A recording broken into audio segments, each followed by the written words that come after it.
They say some truths aren't buried by time, but by intention, sealed in silence, not because they were forgotten, but because remembering them would threaten everything that polite society is built upon. And if you've ever stood beneath the collapsing roof beams of an abandoned seminary built in 1786, with stone walls thicker than a man's conscience, you'll understand why those who came looking for the past in 1998 never spoke publicly about what they found. Why the men with flashlights and dust masks left the site forever changed, quiet, and some say marked, because what they discovered wasn't just old timber or mildewed hymnals or the bones of crumbling confessionals, but records, ink still legible on aged vellum, files locked in iron drawers, names repeated like a curse, and more than anything else, the unanswered echo of a single impossible question: where did they all go? For 36 years, from 1787 until 1823, wealthy families across the southern colonies sent their most problematic sons to a place called St. Augustine Seminary, nestled deep in the overgrown arteries of Henrico County, Virginia, where the air grows thick with tobacco dust and the rivers wrap around the land like barbed wire. And they did it not out of hope but fear, not because they wanted salvation, but because they wanted silence. They wanted removal, containment, erasure without scandal, because these sons knew too much, said too much, threatened too much, and because the cost of disowning them was public ruin, while the cost of disappearing them could be paid discreetly. In gold, in silence, in guilt, in generations of denial. 247 names were recorded in the church registries. Young men aged 16 to 24, all from families whose names decorated courthouse plaques, shipping contracts, land grants, and war memorials, names that you still see on bank buildings and law firms today. Boys with expectations on their shoulders and sins in their pockets, sent away with wagons of trunks and farewell letters, and the solemn nods of fathers who would never see them again, not because they had died. They were not lost to war, nor to plague, nor to accident, nor to divine calling, but to something darker, more deliberate, and so deeply embedded in the walls of St. Augustine that even the rats refused to nest too close to the chapel basement and haunt. Yet for decades, no one questioned their absence, because absence was the design, it was the goal. It was the silent agreement passed between generations of fathers and uncles and overseers and estate trustees, who all understood that certain boys were born not to inherit, but to threaten inheritance, and that there must always be a place for such sons to be reformed or removed or rewritten. And so they were sent away one by one over 3 decades, each with a name and a history and a future, until they arrived and all 3 began to dissolve. They came by wagon along the wooded paths that twisted through Virginia's swamps and cedar groves, paths that horses hesitated to tread. They came in silence or under cover of night, with only a single servant allowed to accompany them. They came with expectations of redemption or punishment, or perhaps with no expectations at all, because no one really explained what happened at St. Augustine Seminary. They only said that it was necessary. And those who refused to believe were given a choice between shame and faith, and most chose faith, or pretended to, because it was easier than facing the alternative that their sons were being sacrificed not to God, but to a system built to consume the inconvenient and spit out something more manageable. There were no ordinations, no graduating classes, no joyful letters about theological discovery or pastoral assignment. There were only increasingly formulaic letters scrawled in identical tones, claiming spiritual awakening, and gratitude letters that used the same phrasing, the same praise, the same hollow peace, until it became clear that these letters were not written by boys finding God, but by boys losing themselves. And still no one asked. Why no one asked where? Because to ask was to risk revealing what the boys had known before they were sent the ledgers. They had seen the backroom meetings. They had overheard the hidden graves on plantation grounds, the blood-soaked contracts hidden beneath religious language and noble purpose to ask was to risk being pulled into the same silence that had consumed the suns. It was not until 1998 that the earth itself finally whispered what men would not speak when renovation crews began tearing down what was left of the southern wall of the seminary's old dormitory. They found a bricked-in corridor not listed on any blueprint, a narrow passage filled with old chests in parchment, and a strange smell like whetstone and dried lavender, and something else, something sweet and rotted and wrong.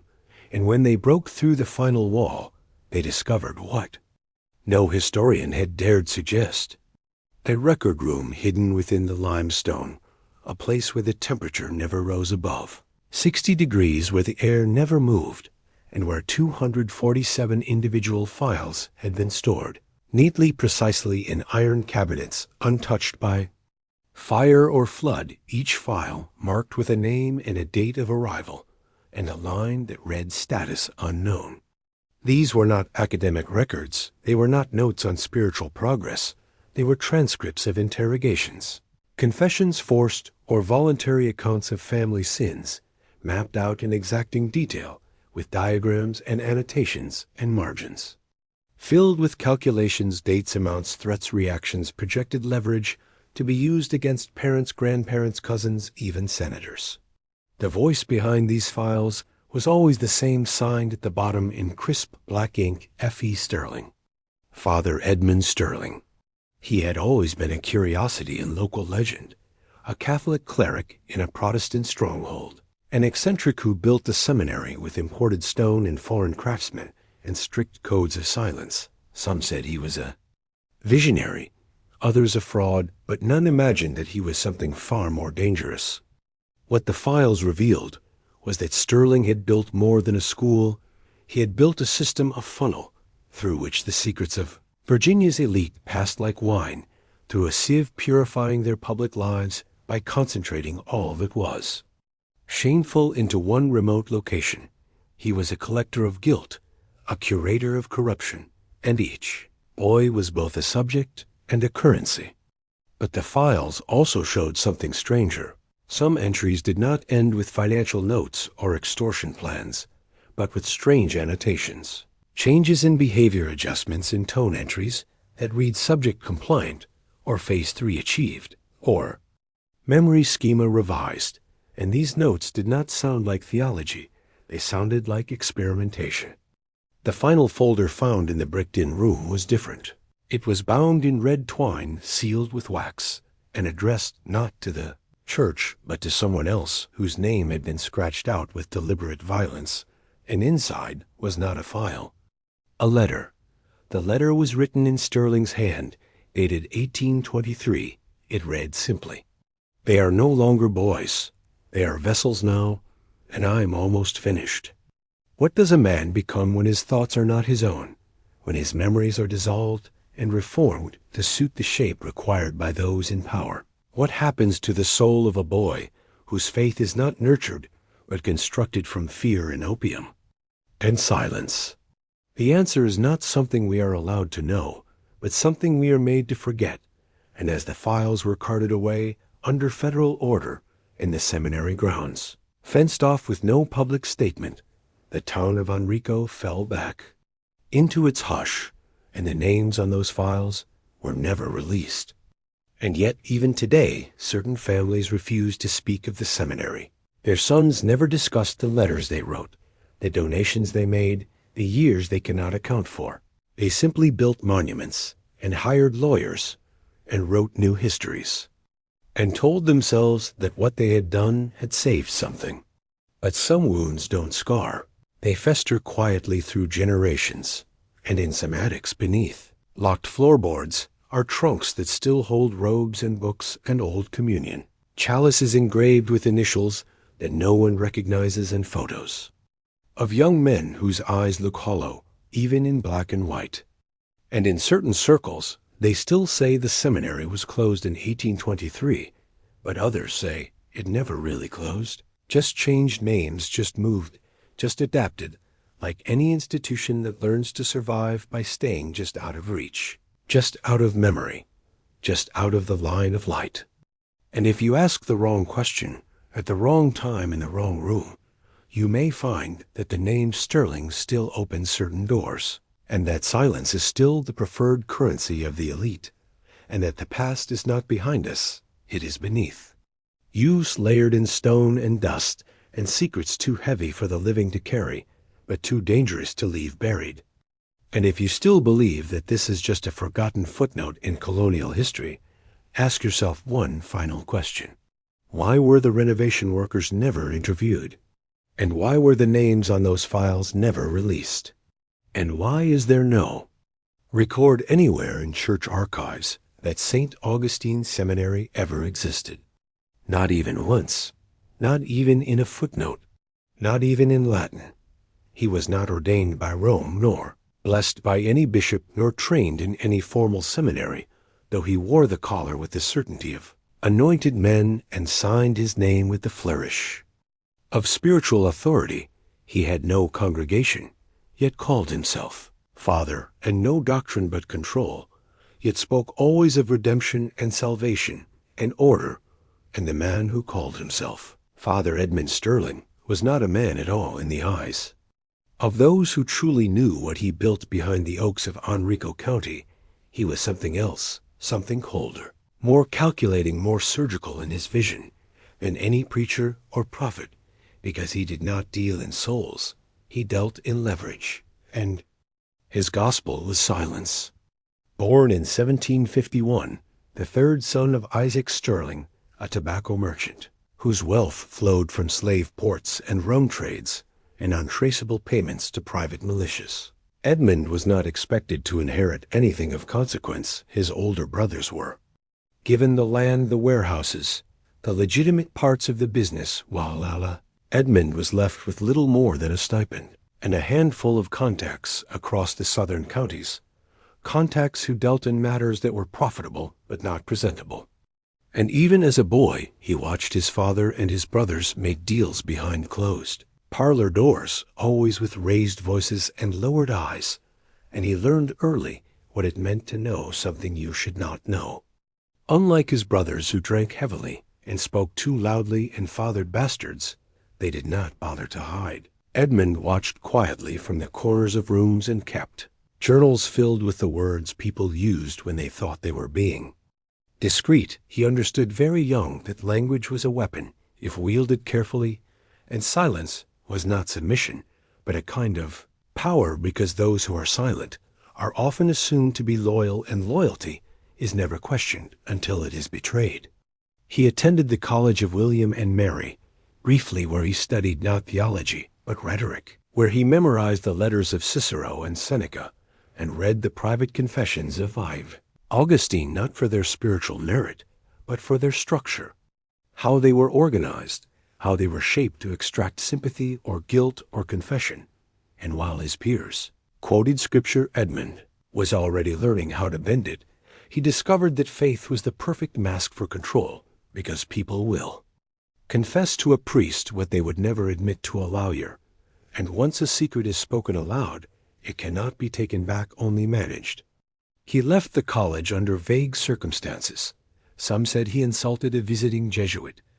Others whispered about a scandal with the wife of a judge, but nothing was ever proven. And by 1778, he had disappeared from the social circles of Williamsburg, altogether re-emerging a few years later in Henrico County with plans to build what he called a sanctuary for troubled youth.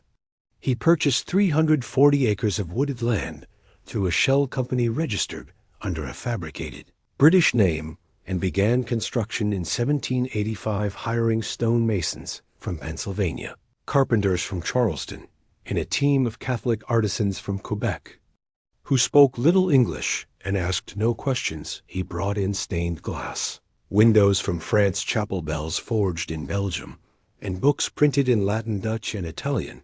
He spared no expense, not because he valued beauty, but because appearances were everything, and if it looked holy, it would not be questioned. He drafted his own curriculum, filled with references to obscure Catholic mystics and long-forgotten monastic codes, and claimed correspondence with a Jesuit network that no one could verify. He began marketing his institution not through pamphlets or church bulletins, but through whisper networks among lawyers, plantation owners, and magistrates, men who had sons with secrets too dangerous for the public eye, and he promised them not education, but transformation, not discipline, but discretion. The first to arrive were sons of families whose ledgers could not be audited, whose barns smelled of blood beneath the hay, and whose names were invoked with caution in courtroom hallways and social clubs. They arrived in carriages with footmen, who were paid to forget, and they were welcomed not with sermons, but with silence, their belongings, catalogued their letters, copied their habits, watched. Father Sterling did not conduct Mass often. Instead, he invited each boy to private sessions in his study, where he spoke softly, never raised his voice, and never wrote anything down in their presence, but afterward filled pages with their confessions, their family histories, their most damning knowledge. He built files, not just on the boys, but on their fathers, their mothers, their siblings, and family rivals. He drew maps connecting land disputes to missing persons to old inheritance claims. He documented not only the sins that had happened, but those that could still happen. But what made him most dangerous was not his intellect, nor his secrecy, nor his perfect handwriting. It was his patience. He understood that blackmail works best not when it threatens to explode, but when it quietly simmers. He would wait months before making a subtle suggestion to a parent that perhaps their son's stay be extended a bit longer, that further spiritual correction was needed, that certain conversations during confession had raised some troubling moral contradictions, and he never asked for money directly, only suggested that a donation to the seminary's medical wing or library expansion might ease the process. By 1790, his network was fully operational, and Father Sterling was no longer just the head of a religious institution. He was the silent governor of a private state, a dominion of secrets extracted one boy at a time through slow, persistent erosion of self, and the longer the boys stayed, the less they resembled who they had been, until their own handwriting began to change, their accents softened, their memories became pliable. He employed a small staff of men who shared his appetite for control, men whose pasts had been erased or rewritten, men who understood that loyalty was not a virtue, but a transaction. Each had a file of their own locked in Sterling's tower, and each knew that leaving meant exposure. Their names were never recorded on public rosters, and their families believed they worked in other towns doing other things, and many of them had once been boys themselves, former students who had fully transitioned into obedience. Father Sterling never married, never left the grounds of the seminary after 1792, and never appeared in public without his clerical collar.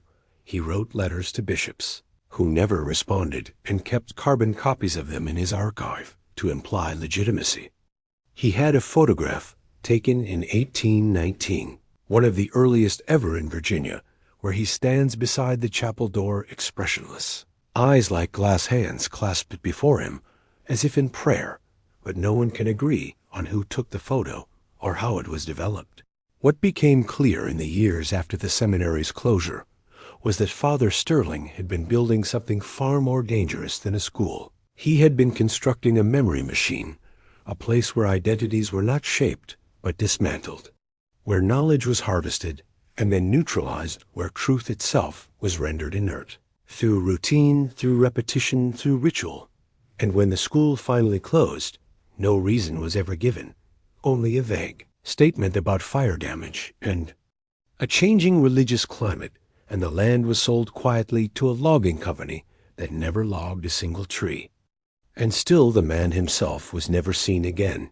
No death record, no obituary, no grave, only rumors that he had boarded a ship for Europe or joined a silent order in the Appalachian Mountains or been murdered by one of the fathers who realized too late what had been done to his son.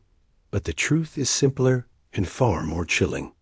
His study remained untouched the day the workers broke in 1998. The fireplace still held ashes, ink still moist beneath. The papers and a single candle half melted sat by the window as if extinguished only hours before, and on his desk was a single phrase carved into the wood beneath a stack of blank confessionals. To remake a man, one must first unmake the boy. And now you know who he was, and what he believed, and what he built. And if you still think this was only one man's madness, I ask you only this. What kind of system allows a man like that to survive for 36 years without interference? Shall I now show you the walls he built with faith and fear and imported stone, where names and souls were carved into the foundation, and what stood behind those locked chapel doors, where light never reached and prayers were whispered not to God, but to the silence itself? It began with stone cold and foreign, and pulled from the earth like bone from skin, quarried not from Virginia, but shipped in crates from European. Ruins purchased under false names, using church accounts that did not exist, and when the first foundation. Stones were laid in the winter of 1785. The locals watched from a distance, not because they were forbiddens, but because something about the land felt wrong already a place, where the wind moved in circles, and animals refused to graze, and the trees grew in patterns that bent toward the east as if trying to escape something beneath. Father Sterling selected the site himself, standing on a limestone ridge that overlooked a bend in the Chickahominy. River the water below brown, and slow and silent the banks, covered in moss too thick for footprints. And when he spoke of the seminaries construction, he used words like sanctuary and redemption and holy ground, but the blueprints he had drawn were not those of a school. They were the schematics of confinement. Every hallway a funnel, every door a gate, every chamber built with acoustics that swallowed sound. The main structure was built to mimic the European Gothic tradition: tall, arched windows, black slate roofs, imported glass, dark oak doors carved with Latin inscriptions that no one could translate, and in the center a bell tower 3 stories high, with a wrought iron cross that never reflected light even at noon, and no birds ever landed on it, not once, not in 36 years. The building's chapel was the first completed, not because it was most important, but because it was most visible, and every detail within was designed not to inspire awe, but obedience. The altar was built from a single slab of black marble veined with crimson, the pews arranged too closely together to allow comfort or movement. The stained glass windows depicted no saints, only abstract shapes, interwoven with scripture verses twisted out of context, rendered in Old Church Slavonic and Greek, none of which the students understood, and above it all hung a crucifix cast not in brass or wood, but in iron, dark and rusted and old before it arrived. The library came next, filled with hundreds of volumes, most of which had been acquired through estate auctions of deceased clergymen and former academics. The books were often annotated with unfamiliar handwriting, and many pages were glued together, or torn or overwritten with theological symbols not found in any catechism, and those who read too long in the library often complained of headaches and dreams that did not feel like dreams.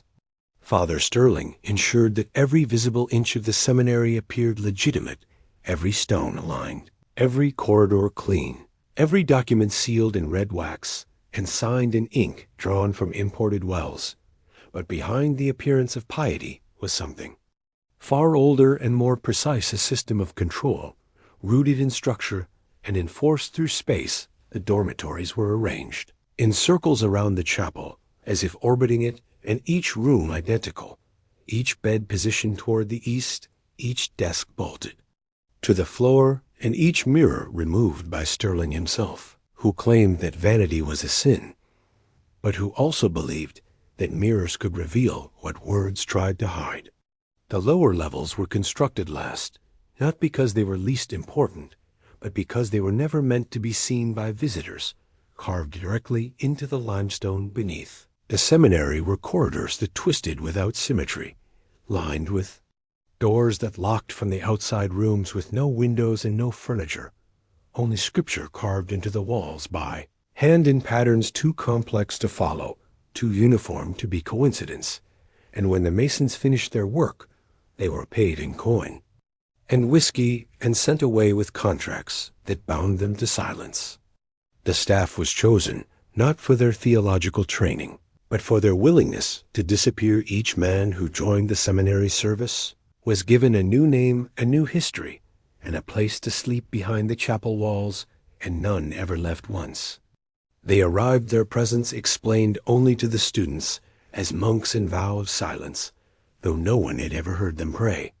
Visitors were rare, but when they came, they were shown only the front rooms, the chapel, the library, the gardens, all meticulously arranged and perfumed with lavender and frankincense, the smells strong enough to mask the faint scent of mildew and medicine that clung to the lower stairwells. They were served tea by boys whose eyes did not blink and whose hands did not tremble, and they left satisfied that the seminary was a place of healing and transformation, never questioning why none of the students ever spoke unless spoken to, or why their letters home all echoed the same phrases. And though the building appeared beautiful, though the stone glistened in moonlight, though the bell rang each morning and each dusk the grounds surrounding the seminary grew strange, the soil refused to take seed, the riverbank crumbled each spring, and the forest around it thickened unnaturally, as if pushing inward, trying to reclaim what had been built from its bones. At night the candlelight from the windows flickered in patterns that did not match the wind, and those who passed by on horseback claimed to hear whispers, not prayers, but murmurs, half-formed syllables chanted in low tones, and the shadows that moved across the inner courtyard often did not match the number of people known to be inside. Sterling lived alone in the tower room, a narrow chamber overlooking the entire compound, with windows that never opened and curtains that never closed.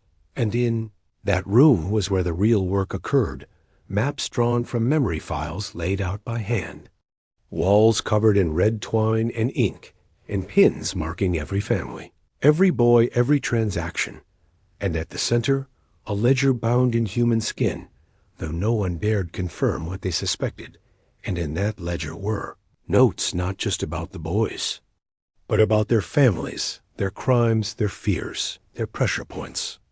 The building itself had become a machine not of education, but extraction, and every brick, every nail, every stained glass image contributed to the illusion of sanctity, even as it drained the soul from those inside. And still the families came. Still the wagons arrived. Still the names were written down and the donations made, and the chapel bell rang and the prayers were spoken in perfect unison, and no one questioned the fact that no one ever graduated, and no diplomas were ever printed, and no young man ever returned. But the darker truth, the one not even whispered, was this: some of the walls were not built for keeping people out, but for keeping something in. And those rooms beneath the chapel, those doorways that led to deeper cellars, those tunnels that disappeared into the limestone, were not marked on any map and had no hinges from the inside. And the boys who went down there for contemplation and silence and advanced spiritual isolation were never seen again, not by their peers, not by the staff, not even by Sterling himself, though his notes changed afterward, always more erratic, always more desperate.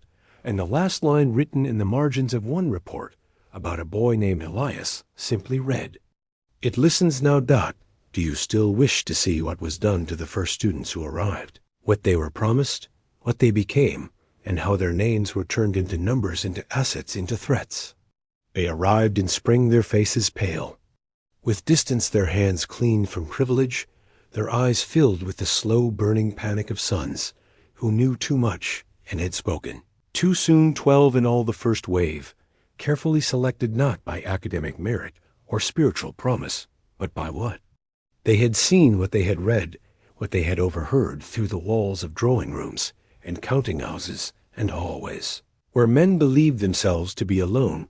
12 young men between 16 and 23, all sent away quietly with the understanding that redemption was possible if only they would submit to transformation, and silence. Each came with a story. One had discovered ledgers with entries that did not match inventory. One had witnessed his uncle bribe a judge over a hanging. One had found a sealed room on the plantation grounds filled with crates that no one ever spoke. Of some were sons of landowners, others of merchants. One, the illegitimate heir of a governor's affair, hidden beneath layers of forged baptismal records and arranged guardianship.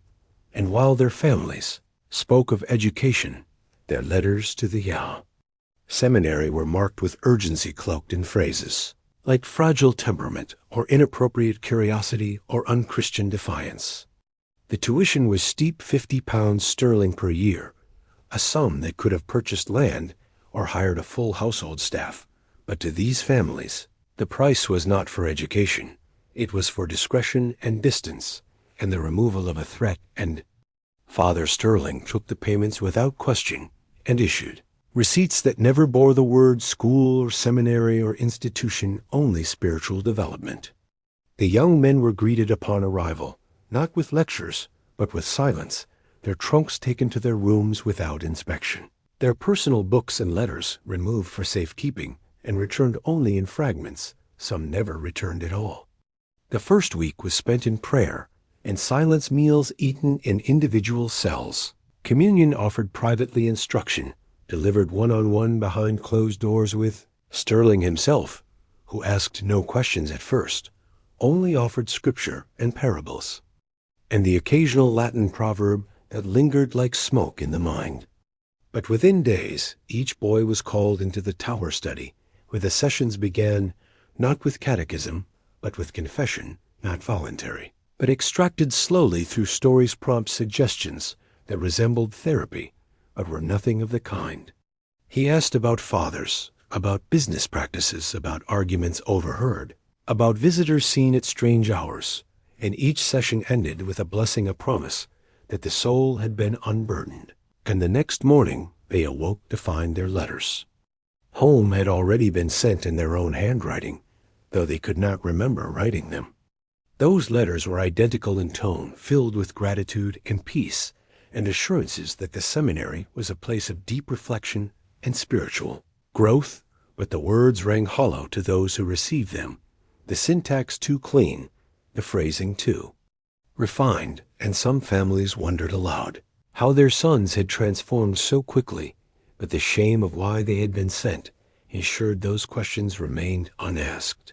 Within weeks, Father Sterling had built 12 new files in his cabinet beneath the tower floor, each one filled with names, dates, details, financial trails, hidden debts, secret children, legal threats, missing servants, unreported crimes, and each file marked not by the student's name, but by the family crest, discreetly inked in the corner, and each crest paired with a ledger of increasing donations, tied to spiritual milestones. What the students did not know was that their confessions were not held in confidence. They were transcribed by Sterling's assistants, who stood behind hidden walls where the sound traveled clearly through vents disguised as air shafts. Their words were not sacred, they were currency. By the third month, the real operation was underway. One of the students, Thomas Peyton, had begun to resist refusing to participate in the morning rituals, asking questions about the missing male, questioning why no one had access to the chapel alone. Sterling invited him for a special evening session, and the next morning Thomas was moved to a private cell in the lower wing for contemplative retreat, and he was never seen again by the others, except for one moment 3 weeks later, when during evening prayers he was spotted through a narrow window near the garden, walking slowly, eyes forward, hands clasped, expression vacant. The others learned then, without words, what was expected of them. They stopped asking questions. They followed the routine. They obeyed the ritual because something worse than obedience waited behind the locked doors. The tuition increased that summer, justified by the cost of maintaining an elite religious program. Families who balked received carefully worded letters from Sterling reminding them of their son's progress and the delicate nature of spiritual healing, and if that failed, he made reference to specific incidents their sons had shared, often mentioning names, dates, or locations that only the fathers themselves could recognize. The donations came faster after that, and not just from the original 12 families. Word spread discreetly through legal circles and private dinner tables and coded letters, sent between uncles and brothers and judges and priests, and slowly the seminary became something more than a school. It became a repository for secrets, a vault where sons were locked away not for punishment, but for containment, and every secret they carried became another coin in Father Sterling's growing treasury. One boy, Nathaniel Carrington, had once watched his father kill a tenant farmer in a drunken rage and told no one until the fourth session in Sterling's study. Another had read letters from a brother in Boston that detailed smuggling routes used to bypass British tariffs, and once these words were spoken, they were never unsaid, only transcribed and filed and converted into leverage. The chapel continued its services. The bell continued to ring the prayers, continued each morning and night, and the letters continued to arrive at family homes, all filled with peace and humility, and occasional scripture quotations, but none of them ever explained why the boys began to look so alike, why their posture shifted, their tone leveled, their handwriting uniformed, until even their mothers could not distinguish their words from one another. And still they came, more boys, more secrets, more ledgers built in the darkness of the tower room, and no one asked how many boys ever left or where they went, because the answer was more frightening than the silence. And beneath it all the files grew. The tower thickened with parchment and ink and wax-sealed envelopes, and behind the rows of Latin volumes on theology lay folders marked with initials and dates and threats, and beneath the floor a second drawer lined in iron and lockleth. A key Sterling wore beneath his robes at all times, and inside that drawer lay the original 12 names and the full contents of their final confessions, and above them, written in Sterling's own hand in ink that had darkened with age, "What is learned in darkness can never survive the light." Do you still wish to go deeper to see what became of Jonathan Whitmore? When he stopped writing home to watch how his family sent a man to investigate, and found something that could never be explained with reason or faith, then let us descend further into the mystery and reveal how even silence has a sound and obedience, a price and redemption, a prison with no doors. The Whitmore name meant something in Charleston. It meant ships in 3 ports and land that reached farther than the horizon, and a family lineage that traced its blood back to English aristocracy. And yet, none of that mattered when the oldest son, Jonathan, stopped writing in October of 1789. His last letter spoke of peace and devotion and a sense of purpose found in the stone corridors of St. Augustine Seminary, but it was dated September 28th, and then nothing. His mother wept in silence, and his father paced the veranda with a glass of Vavaille, Madeira that never emptied, and the household whispered of illness or rebellion, or perhaps even escape. But those were the hopeful voices, the ones that had not seen the ledger, the one Jonathan had kept hidden in his study behind the panel wall, a ledger that held dates and discrepancies and notes about shipments that never matched their bills of lading. Jonathan had uncovered something that moved beneath the tobacco crates and rice barrels, something that wore no name but changed hands in silence, something that earned the Whitmore family more than its share of gold and shame. And when he brought it to his father in righteous anger, he was met with cold calculation, and the next day a carriage was arranged to take him north for spiritual correction. 3 months later, Thomas Hartwell, the overseer who had served the Whitmores for 30 years, was sent to investigate, not because they feared for Jonathan's soul, but because silence had become suspicious, and money alone could not protect against what they feared might be unraveling in the hills of Virginia. Hartwell arrived at St. Augustine near dusk, the bell tolling slowly through the trees, and the air heavy with the smell of incense and damp stone. He was greeted by a boy in robes who said nothing, only bowed, and led him to Father Sterling, who stood in the courtyard beneath the twisted limbs of a dying tree, his face calm, his hands folded, his voice smooth as river mud. Jonathan was well. Sterling said he was in retreat. He had experienced a divine awakening that required silence and solitude and no letters. Home for such contact would jeopardize the purity of his transformation.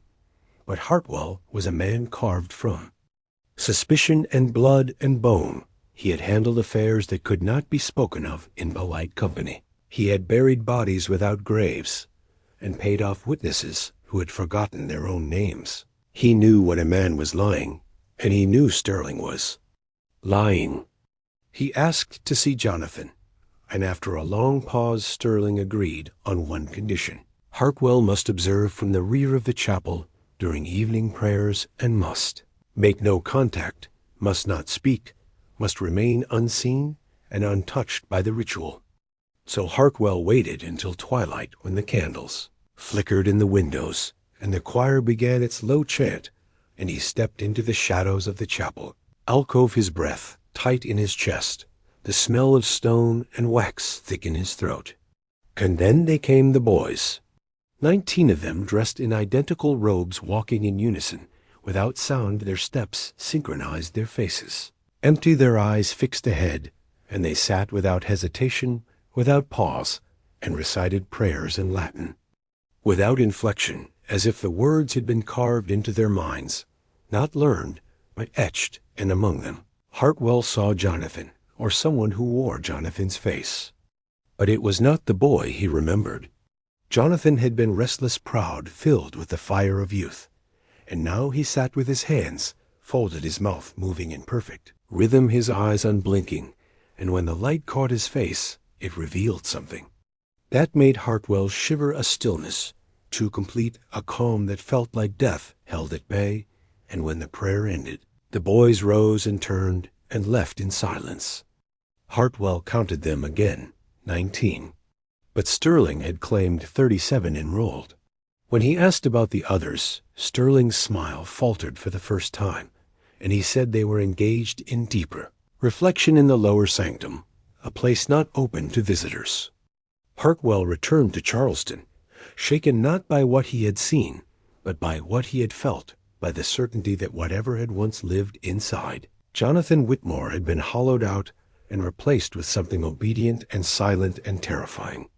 And he told the family what they already knew, and they chose silence, because silence was safer, because calling him home might call forth other things buried in ledgers and blood. They continued the payments and told themselves Jonathan had found peace, because it was easier than admitting they had sold their son for the price of secrecy. And in the weeks that followed, more families received letters, just like the ones that Whitmore's had received, letters filled with gratitude and peace and passages from Scripture that echoed like a sermon read from memory and not conviction. And the boys who returned those letters were no longer sons, they were echoes. And beneath the chapel, beneath the stone, there were doors that did not open from the inside, and behind those doors were rooms where prayer was spoken in whispers, and the air carried the smell of something not quite incense and not quite medicine. And no one ever counted how many boys went down or how many came back. And Father Sterling kept his notes and his files and his quiet victories, and when he retired each night to the tower room, he would write by candlelight until his hands shook, until the ink ran dry, and the last entry for that winter of 1789 read, "He speaks without sound now." And still they came, still they paid, still they pretended their sons were studying theology and not being erased. Do you want to see what happened when one visitor looked too closely, when a brother came instead of a servant, when the walls of silence began to tremble and something beneath them began to stir, ready to protect the secret, no matter the cost?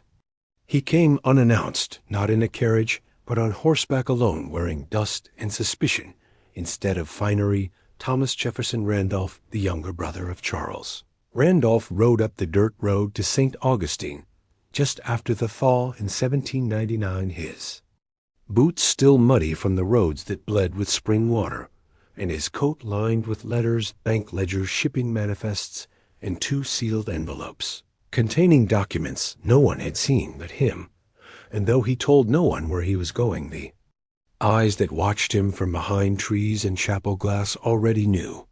He was not a man prone to sentiment. He was not a brother moved by guilt or grief. He was a man who had inherited his grandfather's records and his father's mistrust, a man who had kept copies of shipping orders that vanished and receipts that changed hands, and he had come not to visit Charles, but to see what remained of him, because the last letter he had received had not sounded like Charles, not in tone, not in grammar, not even in the way the ink curled on the page. And when he arrived, Father Sterling was waiting for him, not with surprise, but with calm and hospitality and a meal set upon a linen cloth in the guest hall, and for hours they talked of weather and theology and the moral burden of youth until, finally, Thomas asked plainly to see his brother, and Sterling smiled, the way a priest smiles at a child's question, and said, of course. Charles sat across from him in the parlor, pale but clean, articulate, but not alive. He spoke of their father's business with reverence. He quoted Deuteronomy to justify certain trade practices. He discussed export figures and plantation rotations, and taxation ratios with the calm assurance of someone who had read every page but understood none of the meaning. And when Thomas mentioned their old dog Jasper, a spaniel, who had died in Charles's arms during a summer storm, Charles blinked twice and said he did not remember owning a dog. It was then Thomas knew the man before him was no longer his brother. His pupils dilated, his fingers trembled, his speech flowed like memorized scripture, and not a single word of their conversation touched anything that resembled a soul. He asked to see Charles again the next day, and was told his brother required rest and spiritual replenishment. And when Thomas insisted, Sterling gently explained that such persistence could interfere with the delicate balance of Charles's progress, and that disrupting spiritual development could lead to relapse or worse. Thomas left the seminary with nothing but silence echoing in his head, and that night in a nearby inn he spread out every document he had gathered, every shipment log, every payment record, every letter that bore a change in handwriting or tone, and he began to see a pattern. He saw that the tuition fees rose not with inflation, but with knowledge. He saw that families who paid more were often those whose sons had known more. He saw that the seminary received shipments of chemicals, tools, instruments that did not match the needs of a school, but those of a facility, a place designed not for teaching, but for altering. And when he returned to Richmond, he did not speak to his family. He began his own investigation, quietly, methodically contacting merchants who had delivered crates with no return, addresses workers who had been paid in coin with no signatures, and church officials who had once received letters from Sterling requesting exemptions, licenses, allowances, all worded with perfect ambiguity. He compiled a map, not of geography, but of corruption, and each point was a family crest, and each line was a transaction, and at the center was a tower, and inside that tower a man with no ordination and too many secrets. But the darker truth was not in what Sterling had done. It was in what he had become. Because Thomas found one letter buried in his grandfather's estate, written in 1786, before the seminary was built, written by Edmund Sterling himself, addressed to an unnamed cousin in Europe, in which he described his plans not for education, but for extraction, for spiritual discipline, through isolation, through hunger, through the quiet application of chemicals that calmed the body and softened the will, and how through these methods he believed the soul could be reset, recalibrated, turned away from its baser instincts. And at the bottom of the letter, in a different hand, were words scribbled as if in warning. It requires more than submission now. Thomas copied everything and locked it away, but he also made contact with a woman in Williamsburg, Martha Henley, whose husband had once treated patients at the seminary under strict silence, and whose death had come swiftly and with no inquiry. And what she would tell him would make all of this seem like the prelude to something far darker. Because what Dr. Henley had written in his medical notes was not theology and not discipline, but dosage and withdrawal, and the way eyes stopped reacting to light after a certain threshold of exposure, and how some patients responded not with sedation, but with visions. Visions that were the same across different students. Visions of stone halls beneath the seminary that did not exist on the blueprints. Visions of voices that came from the chapel floor when no one stood above. Visions of a figure in robes, not Sterling but taller, older, never speaking, always watching. And when Thomas read those notes alone in a candlelit room, he did not sleep that night or the next, because he had seen those eyes in Charles. He had heard the silence. And he knew now that St. Augustine was not built for salvation. It was built to house something. Something old. Something that needed silence to grow. Do you want to see what the doctor found when he treated those boys? Do you want to follow Thomas into the next door, where medicine and scripture fused, and obedience became not choice, but chemistry? And stay quiet, because the next truth will not be whispered. It will be written in blood. He kept the notes in a black leather folder bound with string and stained at the corners from years of sweat and ink and handling in dark places where no light touched clean paper and no prayers were ever spoken aloud. The handwriting was sharp, not because it was rushed, but because it had to be precise, because every measurement meant the difference between compliance and collapse, and the margins were filled with symbols that did not match any known medical shorthand, and that was the first thing Thomas Jefferson Randolph noticed as he turned the pages of Dr. Henley's records. The widow Martha had not wanted to speak at first.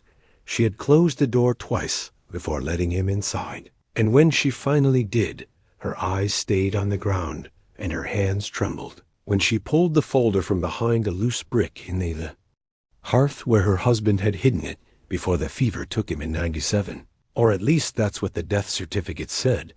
But Thomas saw the bruises on her forearms, the faint cut along her temple, the way she winced when the wind hit. The wrong way. She said her husband had returned from the seminary different, quieter, nervous, unable to sleep, muttering numbers in his sleep numbers, and names and phrases that sounded like Latin. But weren't, she said, the last time he visited C. Augustine, he came back with scratches on his arms that looked like they were made by human fingernails, but curved wrong, too wide, too deep. And she said he told her not to go near the cellar after dark, because something had followed him home. Inside the folder, Thomas found not just records of medical visits, but full transcriptions of the boys, conditions, the doses of laudanum and poppy, syrup, the specific combinations of roots and powders, and bitter tonics that had been administered, not to heal, but to disarm, to soften the mind, like meat in vinegar, to render them blank, receptive, silent, and across every page were patterns: boys forgetting their names, boys forgetting their sins, boys repeating the same dreams night after night. The dreams were not feverish or surreal. They were specific. They involved stone corridors beneath the seminary that twisted in geometries that defied architecture, voices speaking in languages older than scripture, and faces pressed against the walls as if the stone itself had been hollowed out and filled with watching eyes, and in one note dated June 12, 1894. Henley described a patient who awoke screaming from a night terror and clawed his own face, bloody, claiming he saw himself from the outside, saw his body kneeling in prayer while something else moved his mouth. There were diagrams, crude but deliberate, of tunnels below the dormitories of locked rooms that did not appear on any official map of the grounds, and one page, torn and faded, bore the heading Subcryptum, followed by only a list of names all crossed out, but one, and beside it in red ink the word Hostum. Thomas felt his skin tighten when he saw his brother's name 2 entries above that word. He read until his eyes burned, and when he returned to the seminary, under the pretense of finalizing a donation, he asked to speak, again with Father Sterling. But he was told that Sterling was away on retreat and would not return for several weeks, and instead he was offered a tour by a man named Brother Kellen, who had the posture of a soldier and the voice of a man who had been trained to say everything with warmth and nothing with truth. They walked the grounds, and Thomas noted the stones where moss grew, against gravity and windows that reflected nothing, even when he stood directly in front of them, and he saw boys, moving in formation, not like students, but like machines in cassocks, all turning their heads at the same time, all blinking in rhythm, all singing hymns in a key that felt mathematically incorrect, too flat, too slow. And in the library, he saw a volume missing from the shelf, one that had been there on his last visit.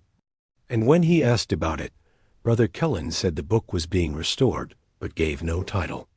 That night, Thomas stayed in a guest room near the chapel, and he did not sleep, because through the wall he could hear the sound of chanting at intervals that did not match the clock, and once just before dawn he heard something moving in the hallway.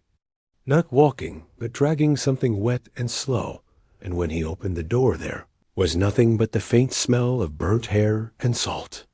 At sunrise he left, but not before slipping into the sacristy, where he took a single candle from the wall and discovered that beneath the wax was a hollow chamber containing a rolled scrap of parchment, not a prayer, but a sentence written in a child's hand, repeated over and over. I did not want to forget. I did not want to forget. I did not want to forget. He did not speak of what he saw. He returned to Richmond and wrote a letter he never sent, and began constructing his archive in a locked room behind his office, using aliases and dead drops and coded messages to gather more pieces, and each one was worse than the last shipping invoices for crates marked medical supplies that matched the dates of student disappearances, forged death records, signed by non-existent coroners, and letters between Sterling and unknown recipients containing references to vessels and containers and offerings. And in all of it, not once did anyone mention graduation or priesthood or ordination or the future, only the past and the present, and the importance of maintaining containment. What had begun as a seminary had become a mechanism, a machine that took boys who knew too much and turned them into either blank vessels or sealed graves. And in one document, Thomas found a shipping manifest from 1796 listing the transfer of 16 crates from St. Augustine to an estate in New York under the custody of the Church of the Pure Spirit, a name he did not recognize until he remembered a conversation with an old family associate who once whispered of a chapel built on blood and silence, and of a pastor who had no shadow at noon. There were too many lines connecting too many places, and none of them ended with peace or God. He realized then that Sterling's operation was not limited to Virginia, and that the boys who vanished might not have been buried at all, and that some of them might still be alive in a way that no longer resembled living. And he understood with sudden clarity that his brother, Charles, was not a victim of indoctrination, but a successful product of something far older than schooling. Something was beneath St. Augustine, not just secrets and files, and stone, something alive or half alive, something that required silence and submission and the slow erasure of identity through ritual and chemistry and isolation. And he knew that if he went back again, he would not come out the same. Because the truth was no longer just about family corruption or financial blackmail. It was about an altar built underground where no prayers reached heaven, and where obedience was not earned but implanted. And he was not the only one who had come close to this truth. He found another name, the name of a guard who kept a journal that was never meant to leave the grounds, but somehow did. And in its pages was the final proof that the basement cells did not hold sinners or students, but hosts. Do you want to know what that journal said? Then do not speak. Just listen. The journal was bound in cracked leather and smelled of mildew and iron, and the ink had bled in places from years. spent hidden in damp stone, but the handwriting was unmistakably human, at first neat and disciplined, like that of a clerk or soldier trained to record the ordinary. But as the pages turned and the months passed, the letters became thinner stretched, like skin pulled too tight, and the sentences lost their rhythm as if language itself had begun to fray inside the mind that wrote them. The first entry was dated November 3rd, 1797. The writer identified himself only as J. Crowley, assistant watchman, third floor dormitory west wing, assigned to night rotation under direct supervision of Brother Kellen, and at first the notes were procedural counts of students, inspection of locks, confirmation of prayer attendance, candle refills, occasional disciplinary reports for boys who refused silence during meditation. The language was dry. Until the entry of December 12, 1797, where the tone shifted abruptly, and the guard noted that one of the students had not spoken in 5 days, not due to illness or punishment, but by choice, and when questioned by Father Sterling, the boy said only one sentence: "He is beneath us, and sees what we do not." Then he bit through his own tongue and was removed from the dormitory without explanation, and Crowley was instructed to strike the boy's name from the record. By January, the entries became darker. Crowley reported that several of the boys now walked in their sleep, sometimes all at once, and always toward the chapel, and when blocked by locked doors, they would stand motionless in groups as if listening. And when morning came, they remembered nothing but awoke, exhausted with dirt beneath, their fingernails and small bruises shaped like circles on their chests. And one night Crowley claimed to have followed a group of 4 students into the lower levels through a passage he had never seen before, one hidden behind the vestry door, leading down into a stairwell that smelled of wet limestone and copper, and there he found what he described as the crypt. He said the crypt was not on any official map, and did not resemble a burial chamber. Instead, it was a long corridor lined with alcoves and iron gates, and each alcove held a desk, a chair, and a small bed, and inside each room was a boy not sleeping, but sitting awake and still staring forward, their eyes reflecting the candlelight. Like glass, their mouths moving in silent repetition, and when Crowley approached one of them, the boy turned his head without blinking and whispered a name that Crowley had not spoken in decades, the name of his younger brother who had drowned when they were children, and Crowley fled. He did not report the incident. The entries following that night grew erratic. He wrote of seeing figures in the stairwell who vanished when followed. He wrote of voices in the walls that spoke in his dead mother's voice, asking him to remember the basement of their childhood home. He wrote of dreams in which he stood at the center of the chapel as the stone altar opened downward, like a mouth, and something climbed from it, not a creature, but a feeling shaped like a man wearing a mask of light, and it asked him only one thing: what would you give up to forget what you saw? By February, he began drinking during his shift. He confessed to stealing laudanum from the infirmary to sleep. He wrote of waking with blood beneath his fingernails, and not knowing why, and one entry described a sound beneath the chapel floor, like breathing in reverse, like something taking in silence and exhaling memory. And then the most chilling note of all, written in shaking hand on February 24th, 1798. It has always been here. Sterling did not build the crypt. He only opened it, and what waits below does not speak, because it has no need to. It remembers everything. There were no further entries. The journal was discovered in a shipment of firewood, delivered to a monastery in Pennsylvania in the spring of 1823, hidden beneath a false bottom in the final crate, a monk sorting the bundles found. The journal wrapped in linen, soaked in oil, and tied with twine. The crate itself was unmarked, except for the word "silent" burned into the underside of the lid, and the monastery kept the journal locked away for decades, assuming it was the ravings of a madman, until a scholar visiting from Williamsburg recognized the name J. Crowley as a former student of St. Augustine, not a guard, and when they checked the registry, they found his name listed as deceased 2 weeks before the first journal. Entry was dated. This meant either the records were false, or the journal was written by someone who had died and returned, or by someone who had become something else.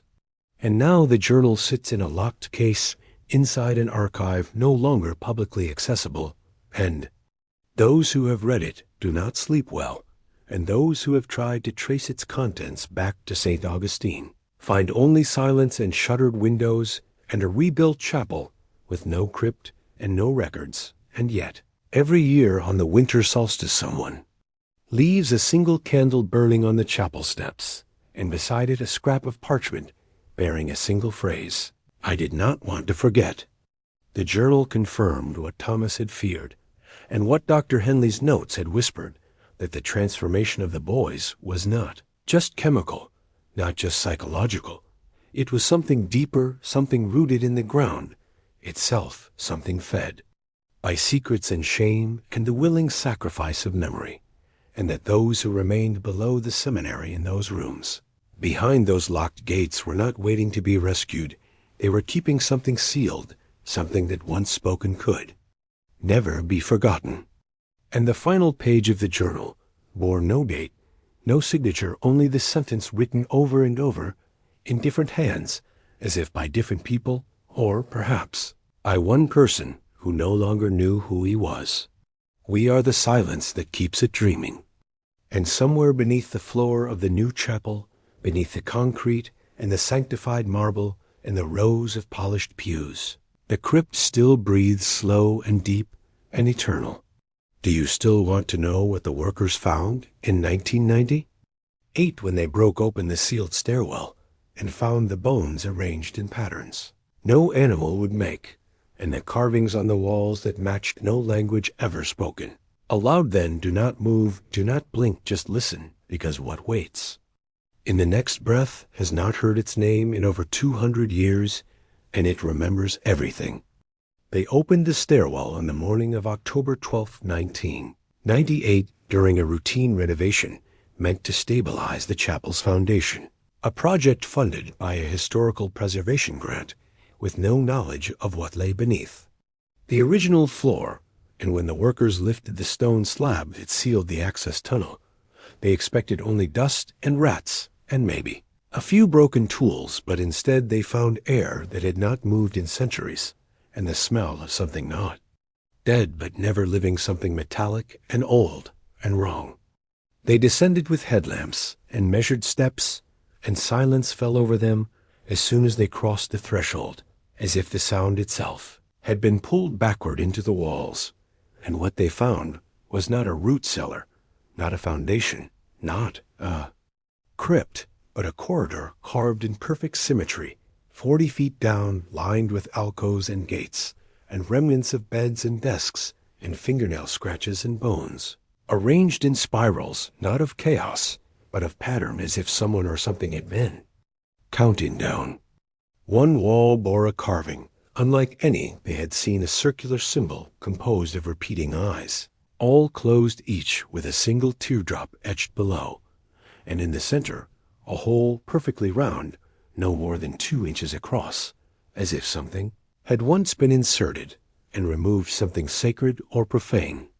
They called the local historical board, but within hours the site was sealed by men who never gave names, who arrived in government vans with no plates, who carried no paperwork and asked no questions, and the workers were paid double and told to sign non-disclosures and forget everything, and most of them did, but one did not. His name was Elliot Crane, and he could not sleep after that day. He saw the eyes when he blinked and heard prayers in languages he had never learned. He began to write compulsively in notebooks he burned each night, and in his final letter before he disappeared in February 2003, he wrote only this: "The seminary did not create it. It only fed it. It only sang to it in voices stolen from boys who are never meant to come home." He was last seen walking toward the old woods behind Henrico County, clutching a candle and a notebook, muttering the same phrase over and over: "I did not want to forget."